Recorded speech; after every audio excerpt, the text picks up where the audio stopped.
Hello बच्चों, हम लोगों ने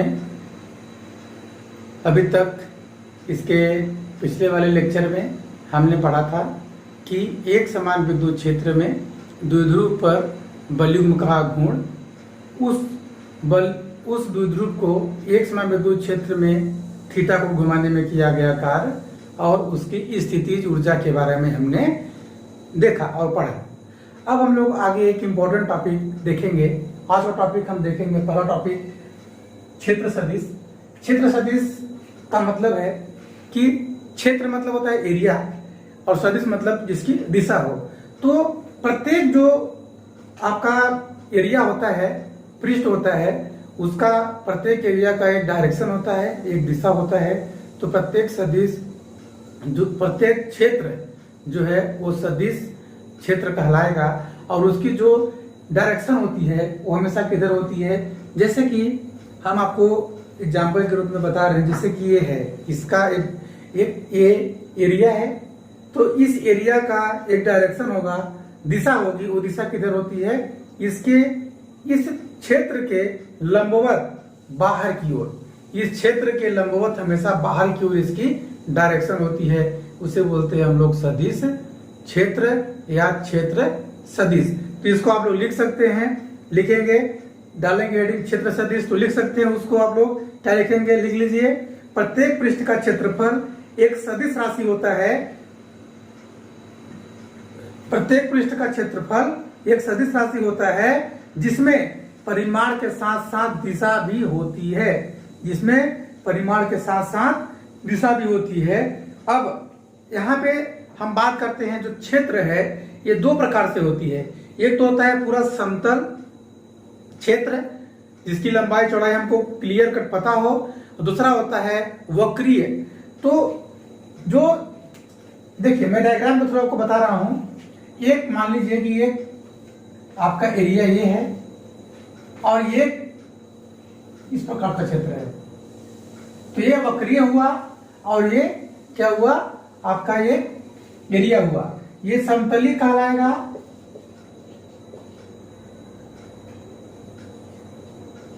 समतलीय क्षेत्र, और ये वक्रीय क्षेत्र कहलाएगा, वक्रीय क्षेत्र। इसको और वक्रीय बना सकते हैं हम लोग, चाहो तो ऐसा बना सकते हैं इसको, इस टाइप से, और वक्रीय वक्र टाइप का घुमा हुआ ये वक्रीय क्षेत्र कहलाता है।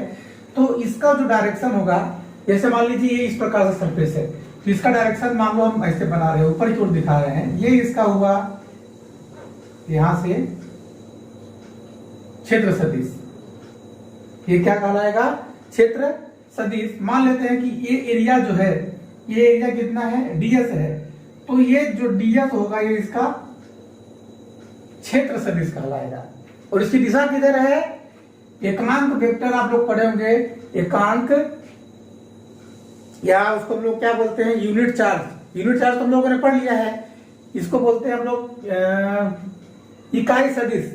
इकाई सदिश, इकाई सदिश मतलब किसी भी एक डायरेक्शन में जो सदिश होता है उसे बोलते हैं इकाई सदिश। तो इसकी डायरेक्शन बताती है, उसे हम डिनोट करते हैं एल से। तो यहाँ पे आप देख रहे हैं कि जो डीएस है, इस सदिश की लंबाई की दिशा बता रहा है, लेकिन जो डीएस है, ये जो डीएस है ये क्षेत्र का परिमाण बताता है, क्षेत्र का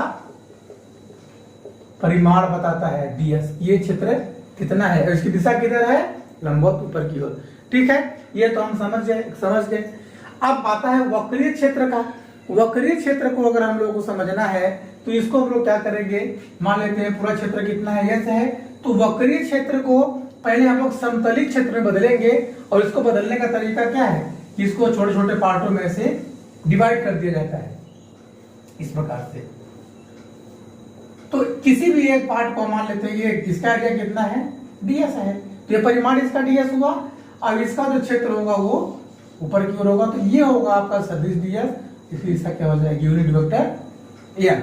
ये अब इस प्रकार से अगर एक हमने छोटा सा खंड लिया और पूरे खंड को हमने काउंट कर लिया और मल्टीप्लिकेशन कर देंगे तो पूरे का आ जाएगा, या तो हम इसको एक एक को निकाल के जोड़ दे तो आ जाएगा, या तो हम समाकलन कर दें, तो यहाँ पे हम लोग समाकलन करके पूरे पृष्ठ का क्षेत्र निकाल सकते हैं।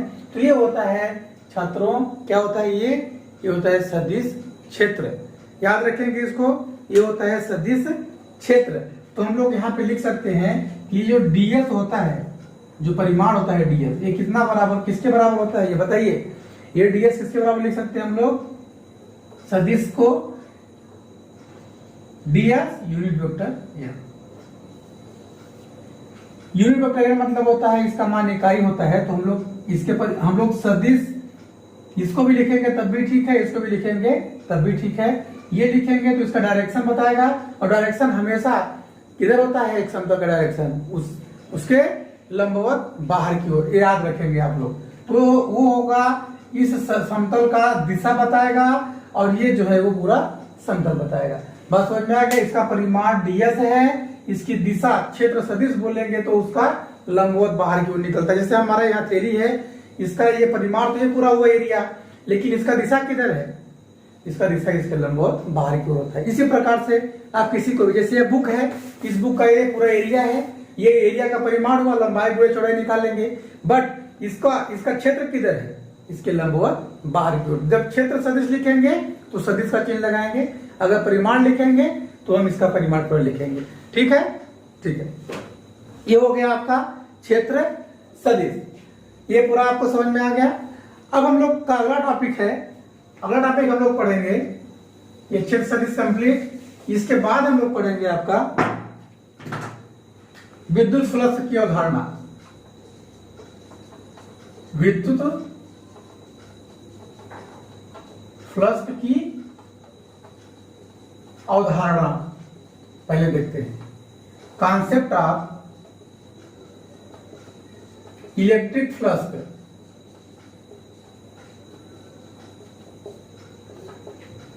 कॉन्सेप्ट। ठीक है बच्चों, अब हम लोग पढ़ेंगे अगला टॉपिक विद्युत फ्लक्स की अवधारणा। ये क्या होता है, इसको आप थोड़ा सा ध्यान से समझिए। एक उदाहरण के द्वारा मैं आपको इसको समझाने का प्रयास करूंगा। जैसे कि एक नदी है या एक पाइप है, उस पाइप में जो जल का प्रवाह होता है वो कितना हो पाता है, जितना उसका एरिया है। और दूसरी चीज क्या मायने रखता है कि वो कितने स्पीड से, उसकी गति कितनी तेज है, उस वाटर का गति कितना है, उसका वेग कितना है, उससे उसके वाटर को हम माप सकते हैं कि कितना वाटर वहां से पास हो रहा है।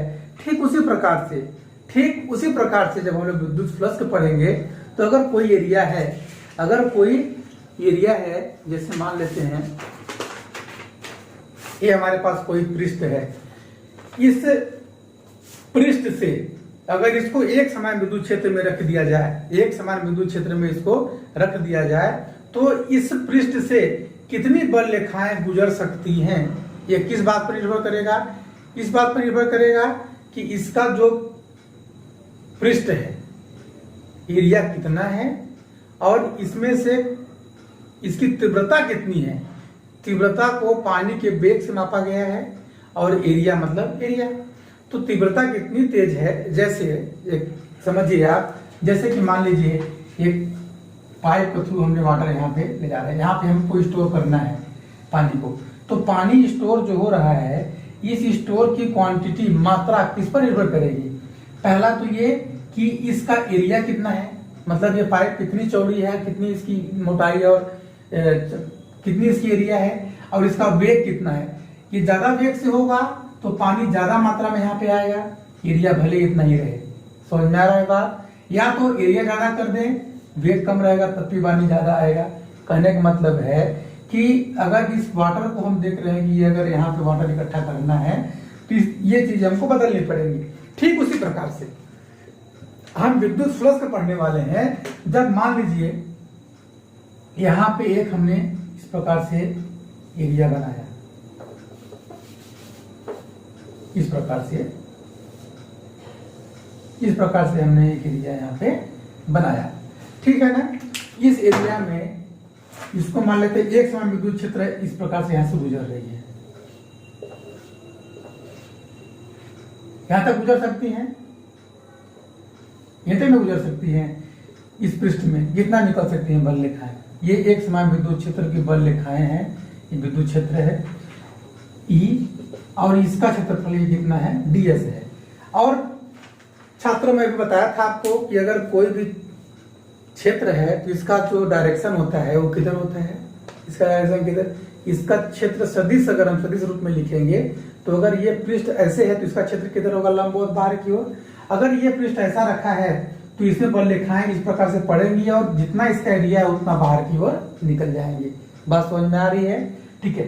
अब अगर इस प्रकार से है ये तो इसका क्षेत्र किधर है, ये इधर है। अगर इसको हमने ऐसे घुमा दिया तो इसका क्षेत्र सदिश क्षेत्र किधर जा रहा है, ऐसे नीचे की ओर जा रहा है। अभी सदिश क्षेत्र कैसा है इसका, इसी की दिशा में है।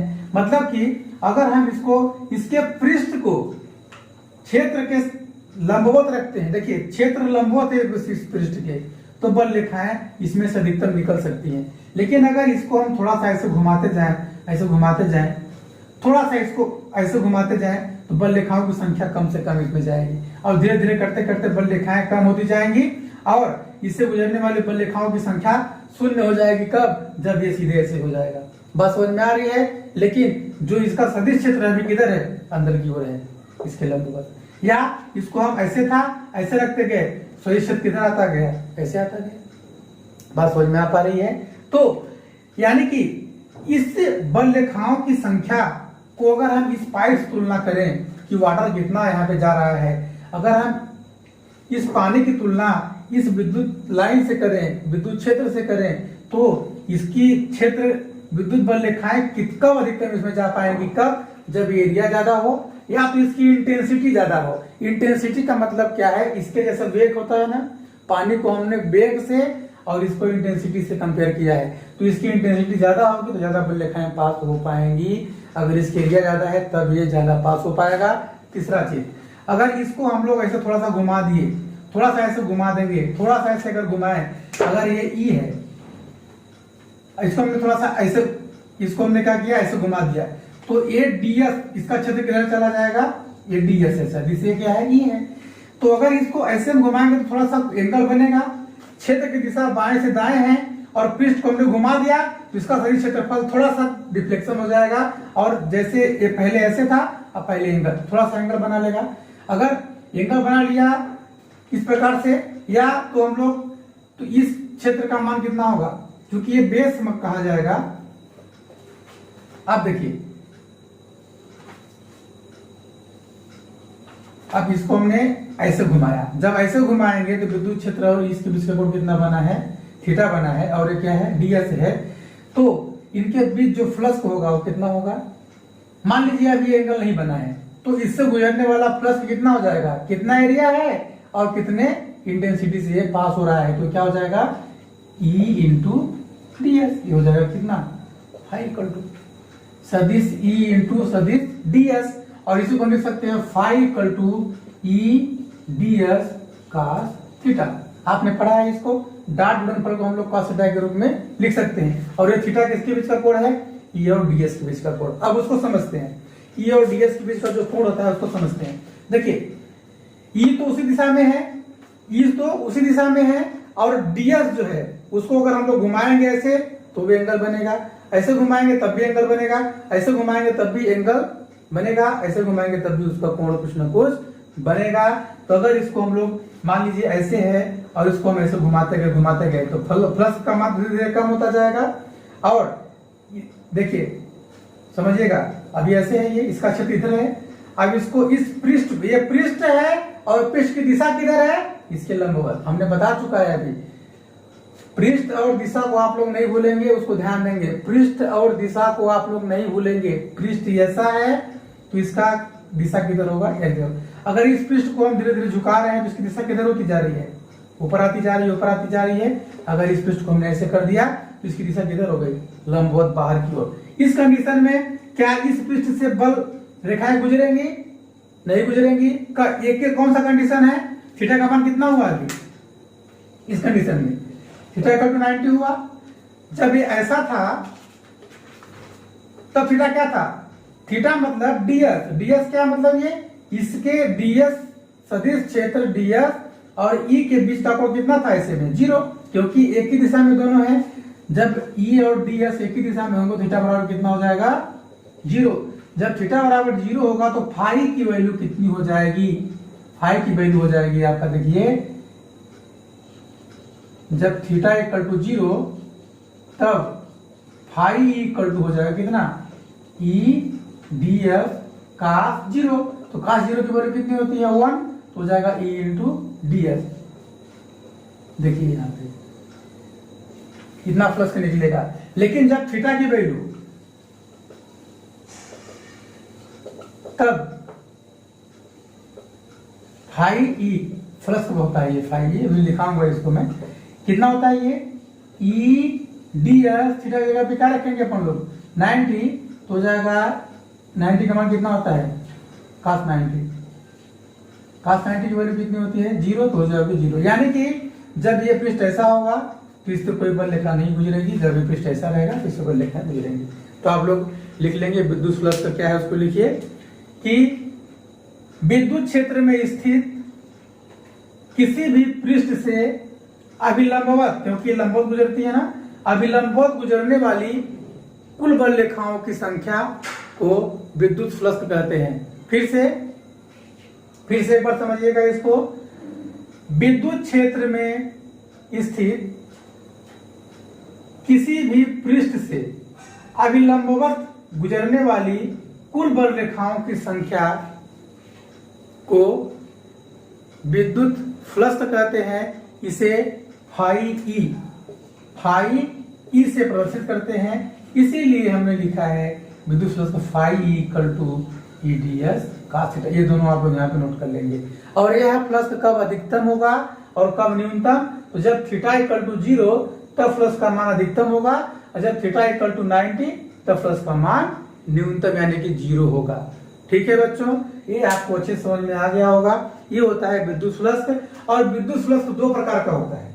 विद्युत फ्लक्स जो होता है वो दो प्रकार का होता है, उसको भी देखते हैं। एक होता है धनात्मक विद्युत फ्लक्स और दूसरा होता है ऋणात्मक विद्युत फ्लक्स। दोनों को देखते हैं हम लोग। पहला नंबर क्या है, धनात्मक विद्युत फ्लक्स, ठीक है, पॉजिटिव इलेक्ट्रिक फ्लक्स, ये क्या होता है। और दूसरा है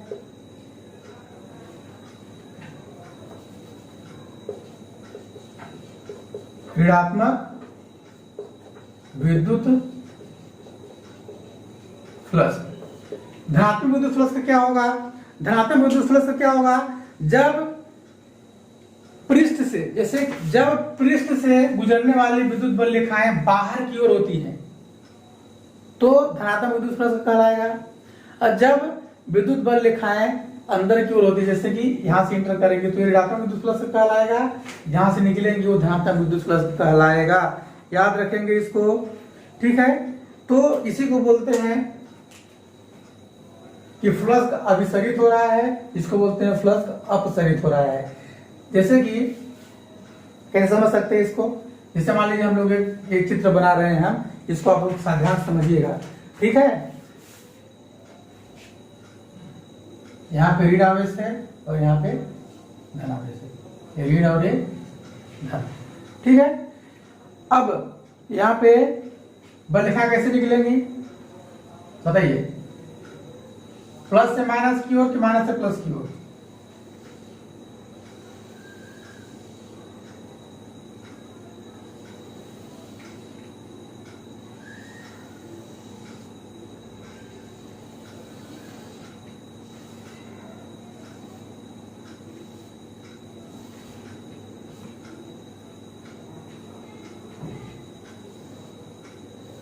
ये देखिए इस प्रकार से हमने इसको बना दिया, प्लस से माइनस की ओर बल रेखाएं निकलती हैं, न कि माइनस से प्लस की ओर।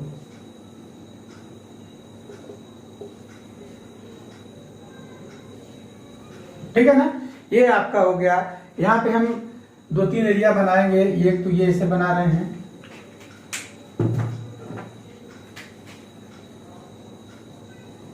एक एरिया ये, ठीक है, एक एरिया ये है, एक एरिया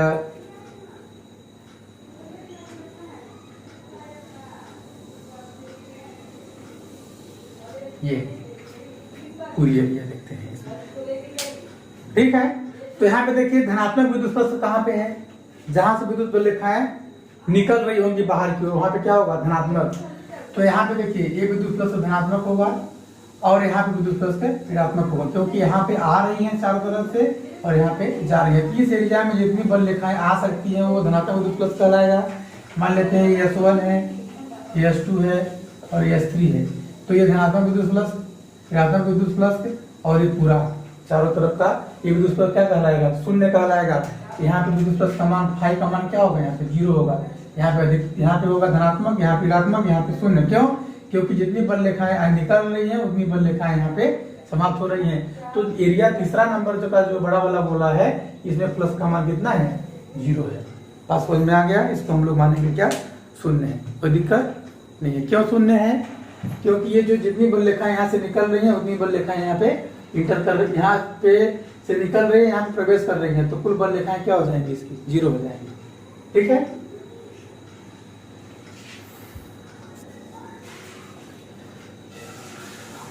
चलो बच्चों, अब हम लोग प्लस के बाद हम लोग पढ़ेंगे घन कोण, इसको बोलते हैं सॉलिड एंगल। जैसे कि द्विविमीय ज्यामिति में हम लोग जानते हैं कोण बराबर क्या होता है, कोण कैसे बनता है। जैसे कि जिस प्रकार से हम द्विविमीय ज्यामिति में कोण,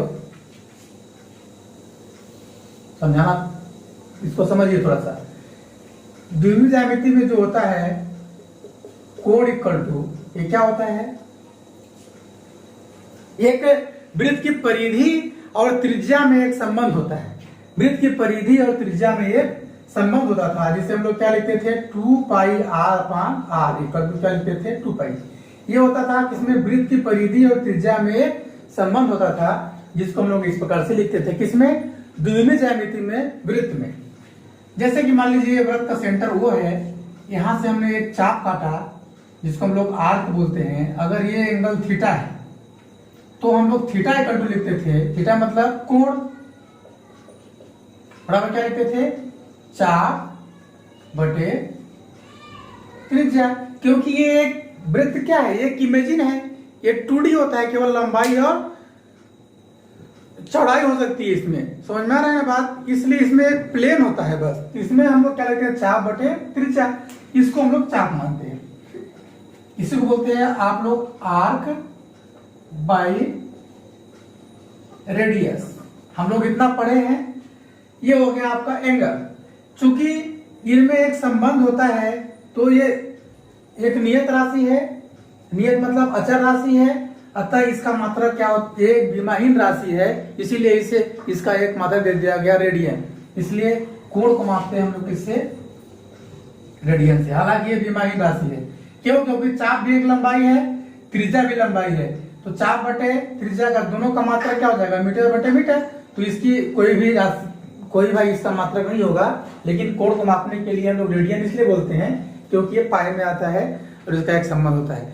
ठीक इसी प्रकार से जब एक सॉलिड मतलब क्या है, गोला, स्फीयर, गोला जानते हैं ना, गोला, ठोस गोला, वो जो टेनिस का बॉल होता है, कॉक जिससे कि क्रिकेट खेलते हैं, वो पूरा अंदर से मजबूत है, वो गोला है।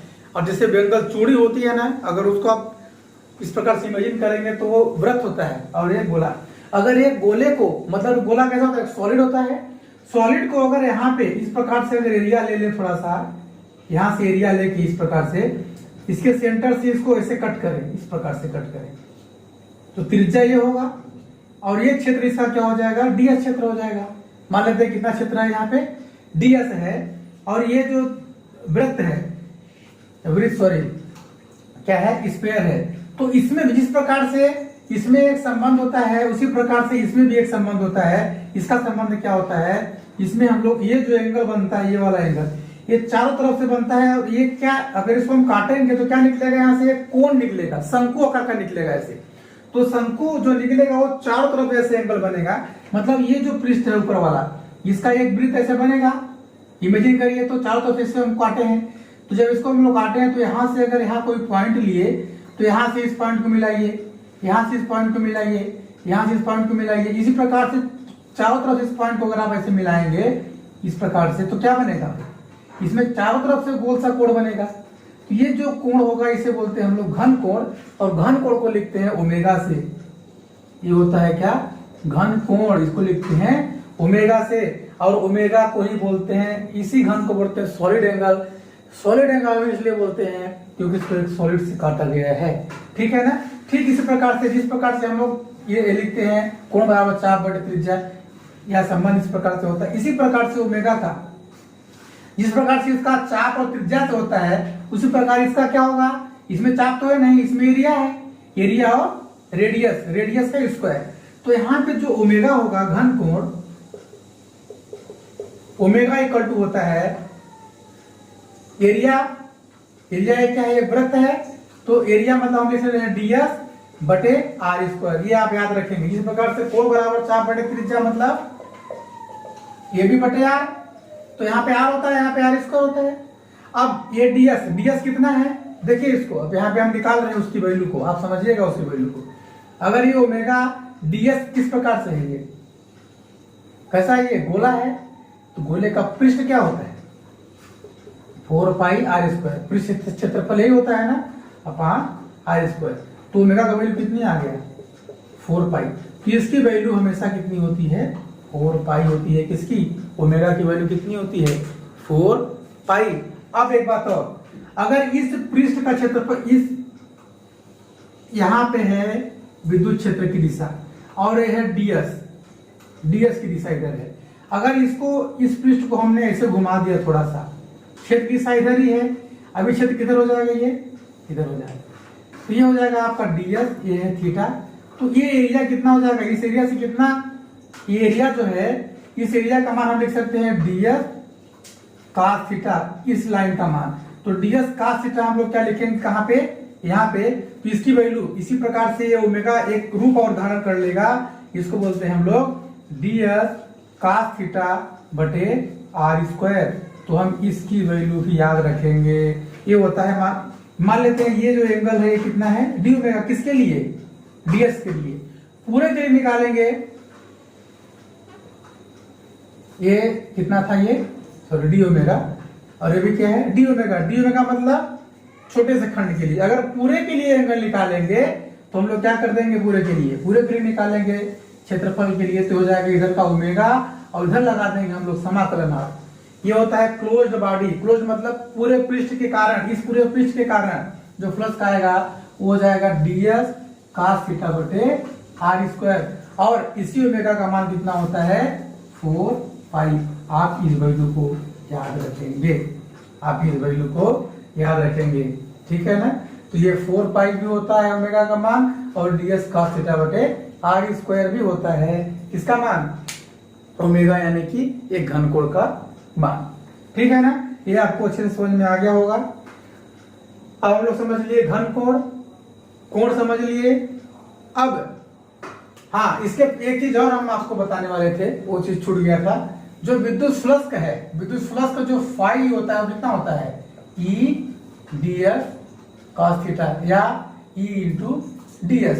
तो फ्लक्स का जो मात्रक होता है, फ्लक्स का मात्रक, ये क्या होता है फ्लक्स का मात्रक, कैसे निकालेंगे देखिए, फाई बराबर क्या है E, और E का मात्रक क्या होता है न्यूटन प्रति कूलम, और क्षेत्रफल का मात्रक क्या होता है मीटर का स्क्वायर, यानी कि न्यूटन प्रति कूलम इंटू मीटर का स्क्वायर। ये क्या होगा विद्युत फ्लक्स का मात्रक होगा न्यूटन, ठीक है। और इसी को एक अन्य मात्रक में इसका मान भी लिखते हैं, इसको लिखते हैं, इसका अन्य मात्रक है वोल्ट मीटर। इसी का अन्य मात्रक क्या है, इसको भी आप लोग लिखेंगे वोल्ट मीटर। इसका दूसरा मात्रक भी क्या है वोल्ट मीटर, और इसका विभव सूत्र आप निकाल सकते हैं, विभव सूत्र आप निकाल लेंगे। कैसे निकालेंगे, न्यूटन बल का विभव सूत्र है, कूलम का विभव सूत्र है, और मीटर का आप लोग विभव सूत्र यहाँ पे निकाल के रखेंगे तो आपकी वैल्यू आ जाएगी। आप इसको निकाल लेंगे, ये हो जाएगा आपका विभव सूत्र, निकाल लेंगे इसका, ठीक है ना। अब हम लोग अगला टॉपिक जो इंपॉर्टेंट टॉपिक है उसको पढ़ेंगे, कौन सा, गास का प्रमेय। अब इसके बाद आपको गास का प्रमेय हम पढ़ाएंगे उसको, और वो बहुत ही इंपॉर्टेंट है और आपके एग्जाम में वो आने वाला है, आता ही है, हमेशा आता है, ठीक है। धन्यवाद। और विद्यार्थियों, आपको अगर ये चैनल पसंद आता है, अगर आपको अच्छा लगता है, ये पढ़ाना अच्छा है और इस टाइप से अगर आपको अच्छा लगता है तो आप हमारे चैनल को प्लीज़ सब्सक्राइब करें, लाइक करें और शेयर भी करें। ठीक है, और जो भी कमियां हो उसको कमेंट बॉक्स में हमको बताएं। ठीक है, धन्यवाद।